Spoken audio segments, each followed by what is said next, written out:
Hey guys, it's Jeremy. Today's episode is going to be me going over the rods and the reels that I use to go fluke fishing. I have 3 rods and reels that I carry on board with me in my kayak, just based on the conditions. If I need something light, then I'll go with the rod that's closest to us and the reel that's closest to us. If I want to do some trolling, I'll use the last 2 rods. So the back 2 rods I use for trolling, the front rod I use more for bucktailing. So I'm going to go through things with you in more detail right now.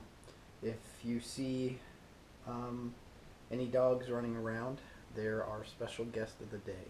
So hopefully they don't bother you. So the first rod and reel that's in front of you today is a Lama Glass. It's the Triflex series. It's rated 6'6", very light rod, but has great flexibility. Hint the addition. So it's a Lama Glass TFX 6615S. It's rated 8 to 17 pounds, quarter ounce to an ounce for bucktailing, and it's a 6'6" rod. So the benefit of this rod is that they made it specifically for bucktailing. It has the raised up handle. Just the comfort in your palm is amazing, and the back portion of the rod is so light and comfortable. It's just an unbelievable rod. The power that I get out of this is amazing. Any spinning reel is fine with this format. I just chose a Stratic Shimano. It's a small light reel, and it's the 2500 FJ. So that's my first rod and reel when I go fluke fishing. Again, this is the Lama Glass Triflex TFX 6615S. So nice light rod for shallow to middle ranged bucktailing.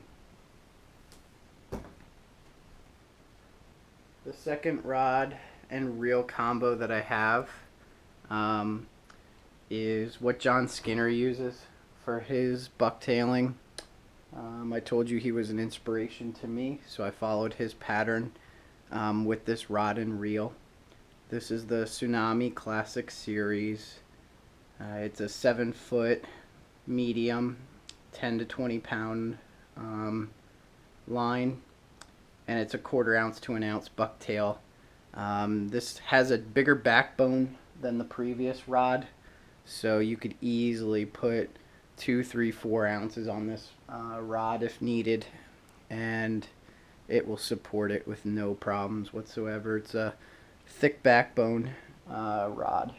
The benefit of this rod too is it has the extra couple inches in the back so that it fits under my arm like that. So when I'm bucktailing and moving it, I have the comfort under my arm, and it's just nice to have that extra power. It's not breaking your wrist. You can use your forearm for power. So your forearm tends to be a little bit stronger than just your wrist. So I combined it with the Quantum Accurus PT, exactly like John Skinner did. The benefit of this is it has the flip switch. So you just turn that on. Excuse me, give me one sec. So the nice part of this is that it's touch and go. If you want to add more line out or in, just push it down, and when you're ready, let it go. Pops right back up. Let a little line in, out, in and out. You don't need to use, it's all one thumb. Don't need to use my other hand at all to let more line in and out. So it's one-handed control, which I think is why John Skinner fell in love with it as well. It's a good 7-to-1 ratio. So good backbone, good for heavy bucktailing and trolling. So that's rod number 2. It's the Tsunami Classic Series. The model number of that is TSCC701, and it's medium heavy. So That's number 2. The last rod and reel combo that I use if I don't want to use a bait caster is a spinning reel. This is made from St. Croix rod. It's a tsunami surf rod. I enjoy this off the beach and I enjoy it off my kayak. It's a good, thick, heavy rod in terms of the backbone. Holding it is very light, which is amazing that they can put so much power into a rod, but also have it be so light. This would be by far one of my favorite ones. The model number on this is TSRS70M, so it's medium power, 7 foot, moderate to fast action.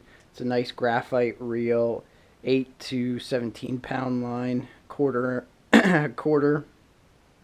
to upwards of 2 ounces. So this tends to be an awesome range that I can do with bucktailing. The fact that I could put a 3/4 ounce bucktail if needed, or upwards of 2 ounces, which is what my ideal comfort zone is, to try to fish between 3/4 of an ounce to 2 ounces.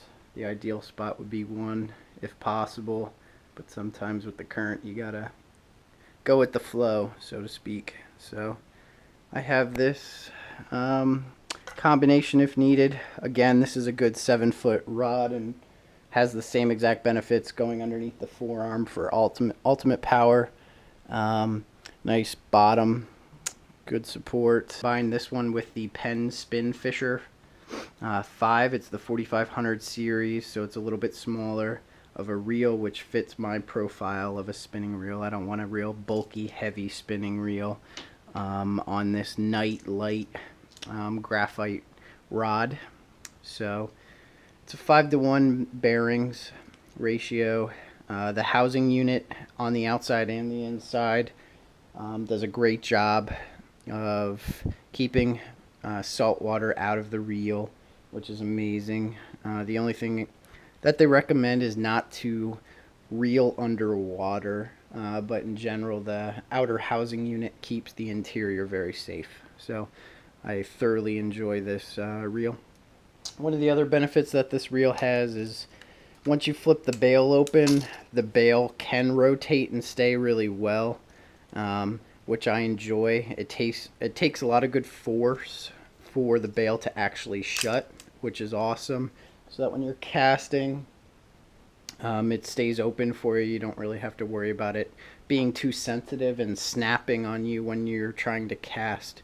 It usually does a great job in that format. The other benefit I like is it just has a great spinning rotation, just like any other spinning reel would. Handle's very comfortable, just a great all-around format. So again, this is the Penn Spin Fisher 5, the 4500 series. Great surf casting rod and reel, but I often do take it out on my kayak just because it offers greater backbone and support that the lighter rod that you saw, the Lama Glass, can offer. So if the current gets bad, I got some heavier support with me. So I do carry the light tackle with the Lama Glass, like I mentioned. If I need something a little bit heavier, I might switch over to the bait caster here, the Tsunami Classic. And if I need something really heavy duty, which is not really heavy duty, but in terms of these 3 alternatives, this one tends to be a little bit stronger than all of them, and it's the Tsunami Surf with the Penn reel. So if you have any questions or comments about any of the rod and reel, I'm happy to answer them. I can post any links if necessary, and we'll go from there. So if you have any questions or comments, feel free to post them below. I'm happy to attach links if I didn't provide enough details today.